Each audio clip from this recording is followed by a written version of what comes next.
ہر قسم کے شرعی، روحانی اور جسمانی مسائل اور وظائف کے لیے دارالعمل یوٹیوب چینل سبسکرائب کیجیے اور بیل آئیکن بھی پریس کریں تاکہ ہر ویڈیو آپ تک بآسانی پہنچ سکے۔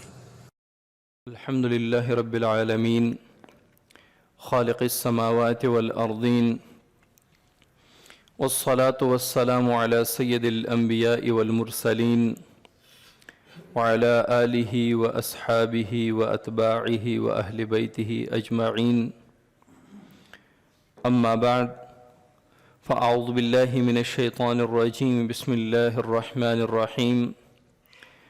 قال النبی صلی اللہ علیہ وسلم: من سعادة المسلم المسكن الواسع والجار الصالح والمركب الهني، او كما قال علیہ الصلاة والسلام۔ رسول اللہ صلی اللہ علیہ وسلم کی ایک حدیث مبارک آپ کے سامنے تلاوت کی ہے۔ مسند احمد کی روایت ہے، آپ صلی اللہ علیہ وسلم نے اس حدیث مبارکہ میں مسلمان کی 3 خوش نصیبیاں بیان کی ہیں۔ بالفاظ دیگر 3 چیزیں جس مسلمان کو اللہ تعالیٰ نے عطا کی ہوں وہ خوش نصیب مسلمان ہے۔ ویسے تو مسلمان ایمان کی وجہ سے ہی خوش نصیب بن جاتا ہے کہ اللہ تعالیٰ نے اسے ایمان جیسی دولت عطا فرما کر پوری دنیا کے انسانوں میں اسے خوش قسمت بنا دی، کیونکہ اللہ تعالیٰ نے کتنے انسانوں کو عیسائیوں کے گھروں میں پیدا فرما کر عیسائی بن گئے، کتنے لوگ یہودیوں کے گھروں میں پیدا ہونے کی وجہ سے یہودی بن گئے، کتنے لوگ مجوسیوں کے گھروں میں پیدا ہوتے ہیں وہ مجوسی بن گئے، ہندو بن گئے، سکھ بن گئے۔ اس میں ہمارا کوئی کمال نہیں کہ اللہ تعالیٰ نے ہمیں ایک مسلمان کے گھر میں پیدا فرما کر ایمان کی دولت سے مالا مال فرمایا، تو ایک مسلمان کے لیے تو یہی خوش قسمتی کافی ہے۔ کوئی مسلمان یہ نہیں کہہ سکتا، کوئی مومن یہ نہیں کہہ سکتا کہ میں بدقسمت ہوں، میری قسمت ٹھیک نہیں ہے، میں بدبخت ہوں، میرا بخت ٹھیک نہیں ہے۔ مسلمان تو ایمان کی وجہ سے ہی خوش قسمت اور خوش بخت ہو جاتا ہے۔ لیکن مسلمانوں کے اندر رہ کر، مسلمانوں کے درمیان رسول اللہ صلی اللہ علیہ وسلم نے فرمایا کہ 3 چیزیں جس مسلمان میں پائی جائیں وہ خوش بخت، خوش قسمت مسلمان ہے۔ پہلی چیز کیا ہے؟ آپ صلی اللہ علیہ وسلم نے فرمایا پہلی چیز المسکن الواسع، کشادہ گھر، وسیع گھر اللہ تعالیٰ جس مسلمان کو عطا فرما دے وہ خوش قسمت مسلمان ہے۔ اب آپ صلی اللہ علیہ وسلم نے المسکن المزین نہیں فرمایا کہ خوبصورت گھر، آپ صلی اللہ علیہ وسلم نے یہ نہیں فرمایا کہ لمبی کوٹھی، آپ صلی اللہ علیہ وسلم نے فرمایا وسیع گھر۔ اسلام نے، آپ صلی اللہ علیہ وسلم نے وسیع گھر کو پسند کیا، اونچے گھر کو پسند نہیں کیا، 3 4 5 منزلہ گھر کو پسند نہیں کیا، زیب و زینت آرائش والے گھر کو آپ صلی اللہ علیہ وسلم نے نہیں فرمایا، بلکہ وسیع گھر فرمایا کہ جس کا گھر وسیع ہے وہ خوش قسمت مسلمان ہے۔ اور آپ صلی اللہ علیہ وسلم جب وضو فرماتے تو وضو کے آخر میں کیا دعا فرماتے یا وضو کے درمیان؟ اللہم اغفر لی ذنبی ووسع لی فی داری وبارک لی فی رزقی۔ 3 چیزوں کی دعا آپ صلی اللہ علیہ وسلم فرماتے ہیں، اللہم اغفر لی ذنبی، یا اللہ میرے گناہ معاف فرما، ووسع لی فی داری، اور میرے گھر کو کشادہ فرما، میرے گھر میں وسعت فرما، میرا کھلا گھر ہو، تنگ گھر نہ ہو۔ یہ جو مرلوں کے حساب پہ ہم آگے ہیں، شہر کے اندر 3 اور 5 مرلہ گھر میں رہنے کے بجائے شہر سے باہر 20 مرلے 1 کنال کے گھر میں رہنا بہتر ہے۔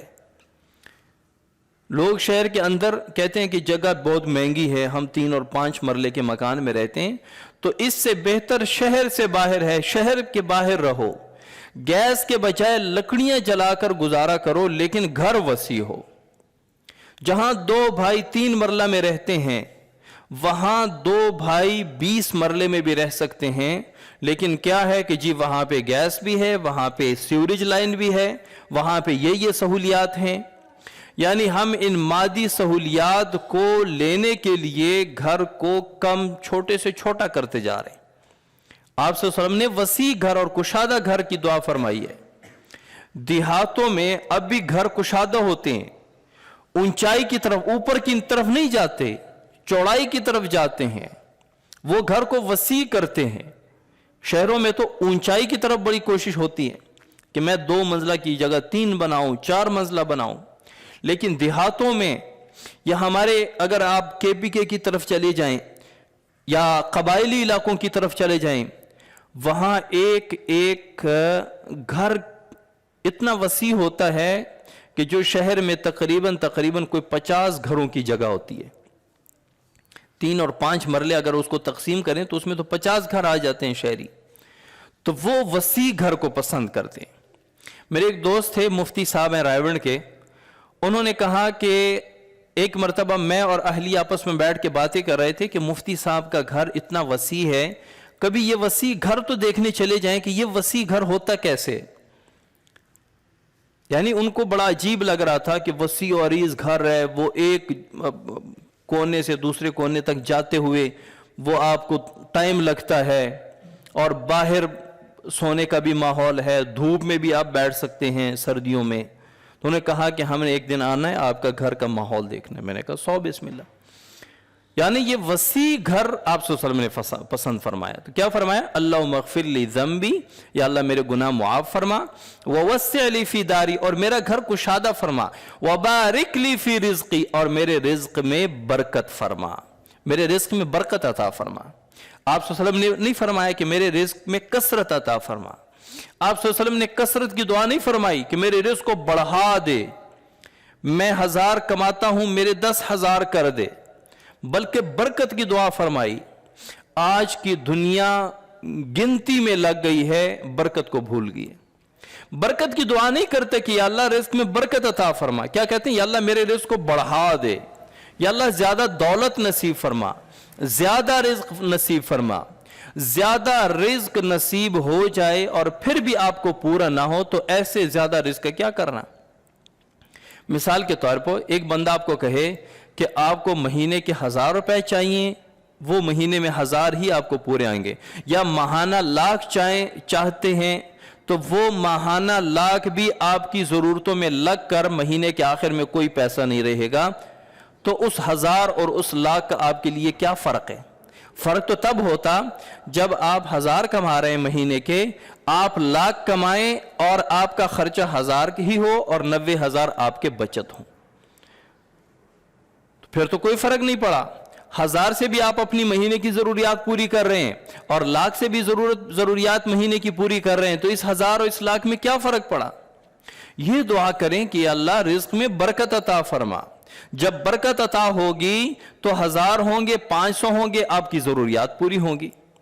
انسان تو ضروریات پوری کرنے کے لیے ساری بھاگ دوڑ کرتا ہے، انسان تو دنیا کی دنیاوی ضروریات پوری کرنے کے لیے کاروبار، بزنس، محنت، مزدوری، یہ سارا کچھ کرتا ہے۔ اگر آپ کی ضروریات کم پیسوں میں پورے ہو جائیں تو کثرت اور بہت زیادہ پیسوں کا کیا کرنا جن سے آپ کی ضروریات پوری نہ ہوں؟ تو لوگ کثرت کی دعا کرتے ہیں، یا اللہ رزق زیادہ عطا فرما، برکت کی دعا نہیں کرتے۔ آپ صلی اللہ علیہ وسلم نے کثرت کی دعا نہیں فرمائی، برکت کی دعا فرمائی۔ اللہم بارک لی فی رزقی، یا اللہ میرے رزق میں برکت عطا فرما۔ تو آئندہ ہم نے کیا دعا کرنی ہے؟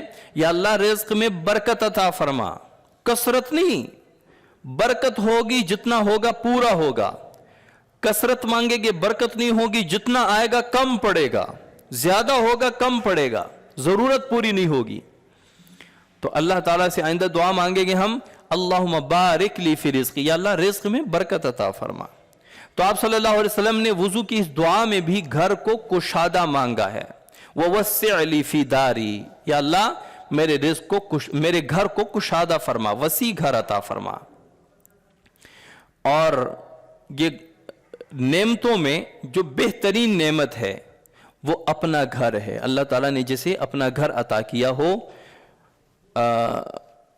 آج کی دنیا پیسے کماتی ہے تو کہتے ہیں کہ میں وہاں پہ پلاٹ لوں گا, اسے بیچوں گا, گاڑی لوں گا.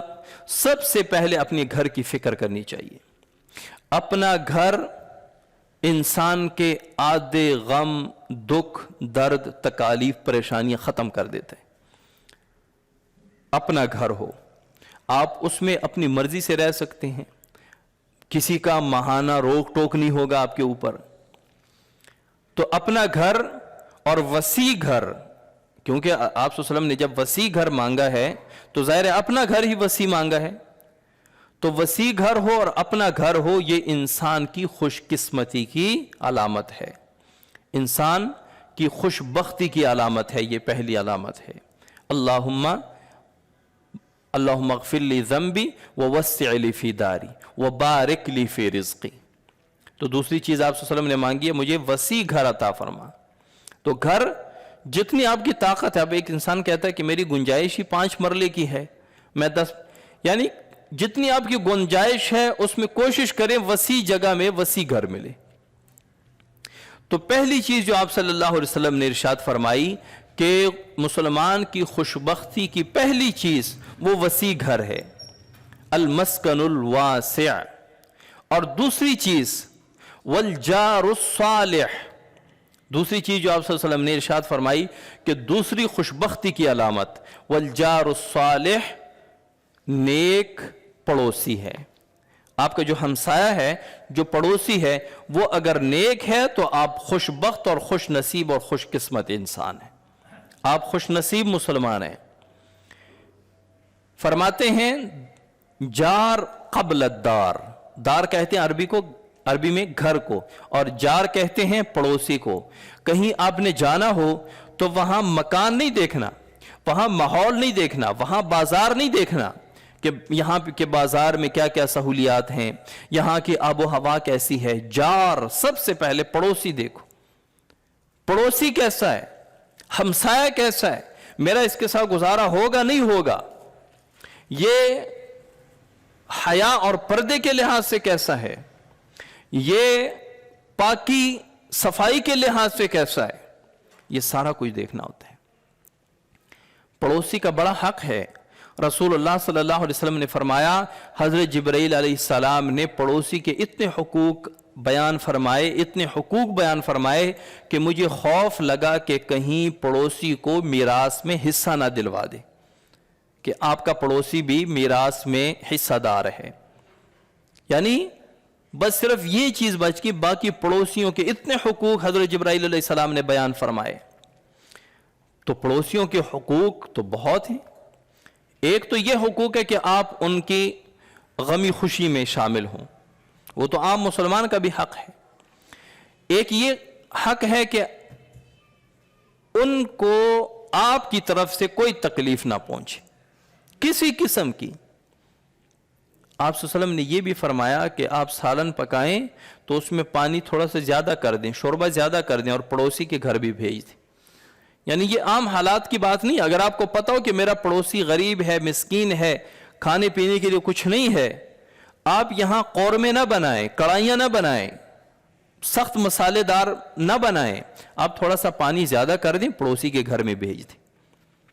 اس سے ثواب بھی ہوگا, ایک تو صدقے کا ثواب ہوگا, دوسرا پڑوسی کے حقوق ادا کرنے کا ثواب ہوگا, اکرام مسلم کا ثواب ہوگا, کسی مسلمان کی پریشانی میں شریک ہونے کا ثواب ہوگا. تو پڑوسی کے بڑے حقوق آپ صلی اللہ علیہ وسلم نے بیان کیے ہیں. تو فرمایا جار قبل الدار, گھر کہیں شفٹ کرنے سے پہلے دیکھ لو ہمسایہ کیسا ہے. حتیٰ کہ فرمایا کہ سفر میں بھی پہلے رفیق سفر کو دیکھ لو, کیونکہ وہ بھی آپ کا ایک قسم کا پڑوسی ہے کچھ عرصے کے لیے. ہم جب گاڑی میں سوار ہوتے ہیں تو ہم کیا دیکھتے ہیں, ہم دیکھتے ہیں کوئی ایسا مناسب کوئی بندہ مل جائے. یہ نہیں کہ وہ سیٹ پہ ایسے لیٹا ہوا ہے اور سگریٹ اس کے ہاتھ میں ہے تو کوئی اس کے ساتھ بیٹھنا پسند نہیں کرتا, کیوں, وہ تکلیف پہنچا رہا ہے. تو چند منٹ یا چند گھنٹوں کے سفر میں ہم کسی ایسے بندے کے ساتھ رفیق سفر کی رفاقت اختیار نہیں کرنا چاہتے جن سے ہمیں اس سفر میں تکلیف پہنچے، تو ہم ہمیشہ کے گھر کو ایسی جگہ کہاں پسند کریں گے جس کے ساتھ ایسا ہمسایہ اور پڑوسی ہو جس سے ہمیں اذیت پہنچے، تکلیف پہنچے۔ اور تیسری چیز یہ ہے کہ راستہ جو ہے آپ کا راستہ، دروازے کے سامنے آپ کا جو راستہ ہے، ایک تو گھر کی تو صفائی ضروری ہے، وہ تو شریعت نے حکم فرمایا طہور شطر الایمان، پاکی ایمان کا حصہ ہے، اور فرمایا طہور نصف الایمان، پاکی آدھا ایمان ہے، یعنی پاکی جو ہے وہ آدھا ایمان ہے جس کو ہم چھوڑ چکے ہیں۔ ایک ہندوستان میں ایک مسجد کے قریب ایک انگریز رہتا تھا، تو وہ اسلام لے آیا، مسلمان ہو گیا، تو مسجد میں آنے جانے لگا۔ تو مسجد میں جب آیا دیکھا وہ وضو خانے میں گند پڑا ہوا ہے، کہیں پہ تھوک پڑی ہے، کہیں پہ وہ جالے سے لگے ہوئے ہیں، کہیں پہ مسواک لوگ کر کے وہیں پہ پھینک دیتے ہیں، کہیں پہ نسوار کی بڑی گٹھلی وہاں پہ پڑی ہوتی ہے۔ میں نے پہلے بھی 2-3 مرتبہ گزارش کی تھی کہ جب آپ آ رہے ہیں مسجد میں تو جو نسوار ہے وہ باہر پھینک کے آ جائیں۔ جو نسوار پھینک رہا ہے اسے نہیں پتا کہ جو یہاں پہ بیٹھے کہ اس کو کتنی اذیت ہوتی ہے، کتنی تکلیف ہوتی ہے، الٹی ہونے کو آ جاتی ہے۔ اب بھی کبھی کبھی دیکھتے ہیں اتنا بڑا وہ پڑا ہوتا ہے تو اس کو پھر ہم خود بہاتے ہیں۔ یعنی اس میں کیا حرج ہے، جب آپ آ رہے ہیں تو باہر پھینک کے اندر آ جائیں۔ تو اس انگریز نے دیکھا کہ وہ کیا ہے، وضو خانہ گندا پڑا ہوا ہے، تو اس نے کیا کیا، وہ وضو خانہ صاف کرنا شروع کر دیا۔ تو وہاں کے ماشاءاللہ جو مسلمان تھے وہ آپس میں تبصرہ کر رہے ہیں، کیا کہہ رہے ہیں کہ یہ انگریز مسلمان تو ہو گیا لیکن ابھی انگریزی عادتیں اس کی نہیں گئی، انگریزوں والی عادتیں جو ہیں یعنی یہ صفائی کرنا، جگہ کو پاک کرنا، یہ عادتیں اب اس کی نہیں گئی۔ یعنی وہ سمجھ رہے تھے کہ یہ جگہ کو صاف کرنا، وضو خانے کو صاف کرنا یہ انگریزوں کی عادت ہے، ہم مسلمان ہیں۔ ہمارے والد صاحب فرماتے ہیں کہ یہاں پہ کوئی خان صاحب تھے تو ان کے ساتھ کہیں دفتر میں بیٹھے ہوئے تھے۔ اب دفتر سارا نیچے ٹائلیں لگی ہوئی ہیں، کرسی پہ بیٹھے ہوئے تھے تو اس نے نسوار کیا ہوا تھا اور نسوار وہیں فرش پہ تھوک دیا۔ تو میں نے اسے کہا کہ بھائی کیا کر رہے ہو آپ، جو ہے نا دفتر میں بیٹھے ہیں اور ٹائلیں لگی ہوئے ہیں۔ اس نے کہا آپ بھی نا پنجاب میں رہ کے ان کی عادتیں آپ میں بھی آ گئی۔ یعنی وہ اس کو عیب سمجھ رہا تھا، آپ جہاں پہ بیٹھے وہاں پہ تھوک سکتے ہیں۔ شریعت نے طہارت کی اتنی پابندی کی ہے، پاکی کی اتنی پابندی کی ہے کہ شریعت نے اس کو نصف ایمان قرار دیا ہے کہ سارا ایمان کا آدھا حصہ ایک طرف اور آدھا حصہ جو ہے وہ پاکی ہے۔ اب پاکی میں اپنے آپ کو پاک کرنا، جسم کو پاک کرنا، کپڑوں کو پاک کرنا، منہ کو پاک رکھنا، بالوں کو پاک رکھنا، جو چیزیں آپ کے بدن کے ساتھ لوازمات ہیں، پگڑی، ٹوپی، رومال، واسکٹ، جرابیں، جوتے، ان کو پاک رکھنا، یہ شطر الایمان، ایمان کا حصہ ہے۔ اور دوسری حدیث میں نصف الایمان، آدھا ایمان ہے۔ تو یہ جو ایسے ہی میلے کچیلے کپڑوں میں پھرتے ہیں اور کہتے ہیں کہ جی بس ہم سادہ زندگی گزارتے ہیں، یہ سادگی نہیں ہے، بے وقوفی ہے۔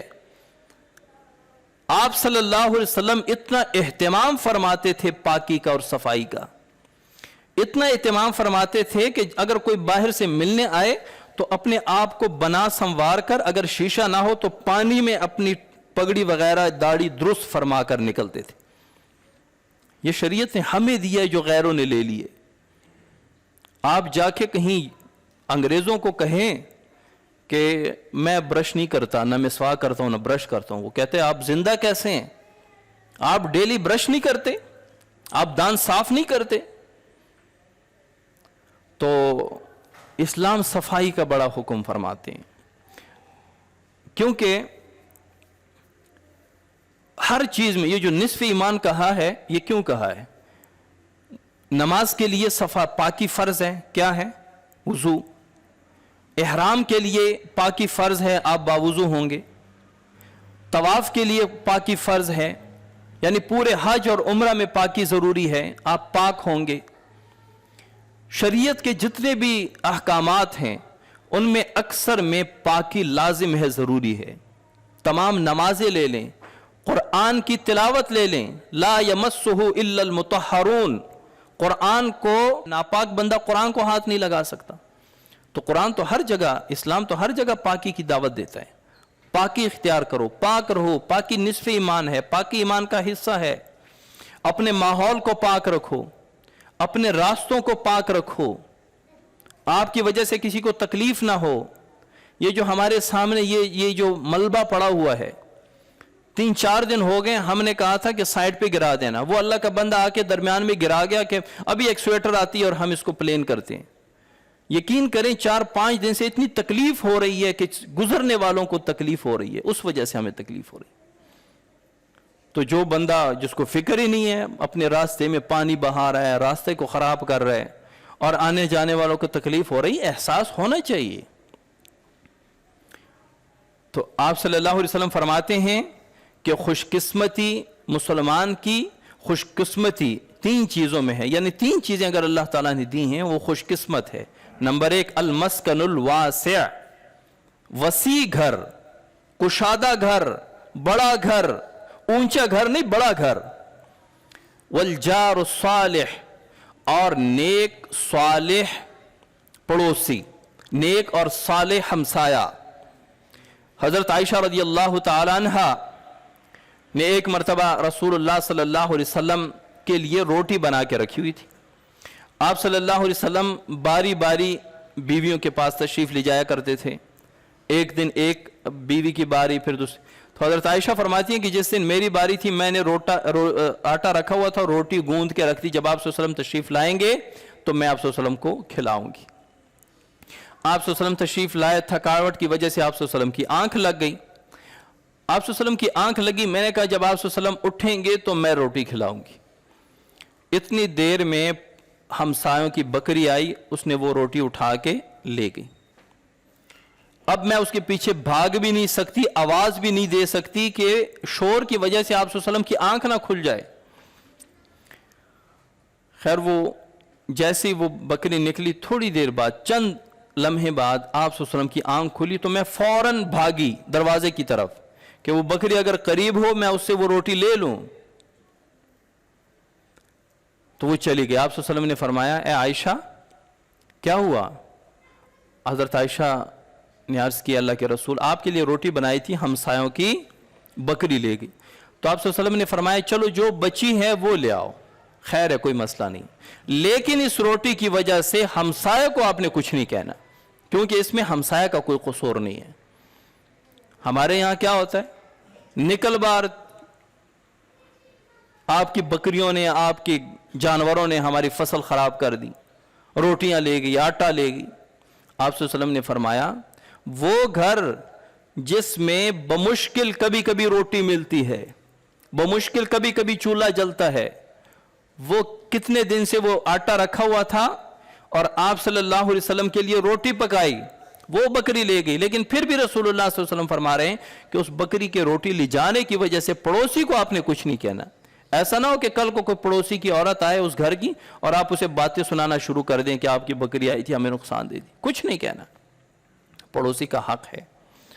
تو آپ صلی اللہ علیہ وسلم نے فرمایا والجار الصالح، دوسری چیز جس مسلمان کو اللہ تعالیٰ نے عطا کی ہو وہ نیک صالح پڑوسی ہے، یہ خوش بختی کی علامت ہے۔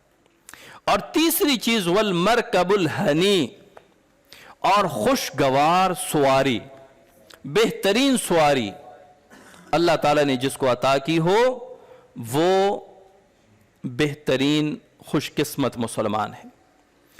اب ایک حدیث ہے اس میں آپ صلی اللہ علیہ وسلم فرماتے ہیں کہ نحوست 3 چیزوں میں ہے،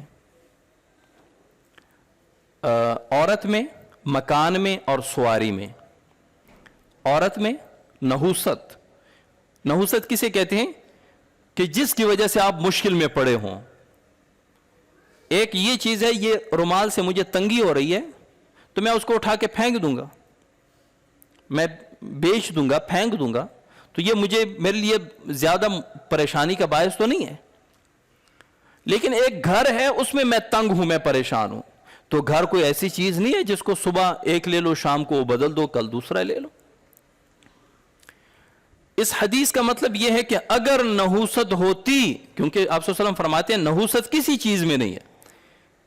یہ جو کہتے ہیں نا کہ فلاں بڑا منحوس بندہ ہے، صبح صبح مجھے ٹکر گیا، میرا دن بڑا خراب جائے گا، فلاں ڈرائیور بڑا منحوس ہے، گاڑی میں چڑھتا ہے تو گاڑی ضرور بھی ضرور خراب ہو جاتی، شریعت اسے منع فرماتی۔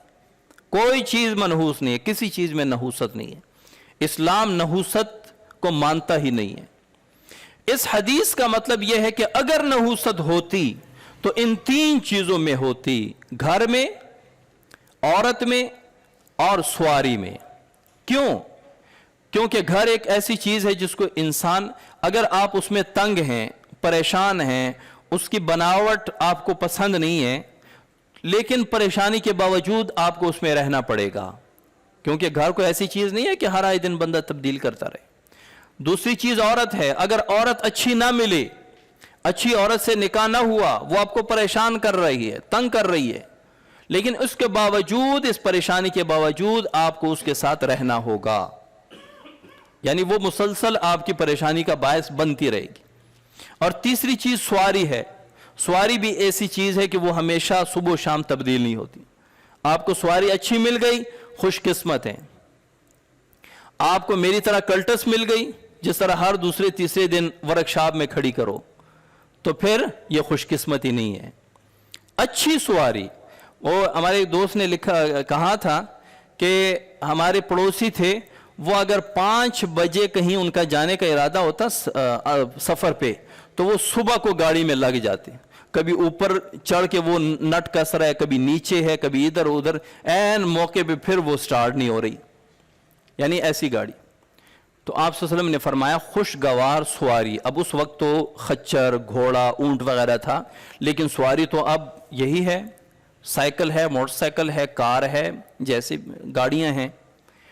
تو یہ 3 چیزیں آپ صلی اللہ علیہ وسلم فرماتے ہیں، 3 چیزیں جس مسلمان کو نصیب ہو وہ خوش قسمت ہے: وسیع گھر، نیک پڑوسی، اور خوشگوار اور اچھی سواری۔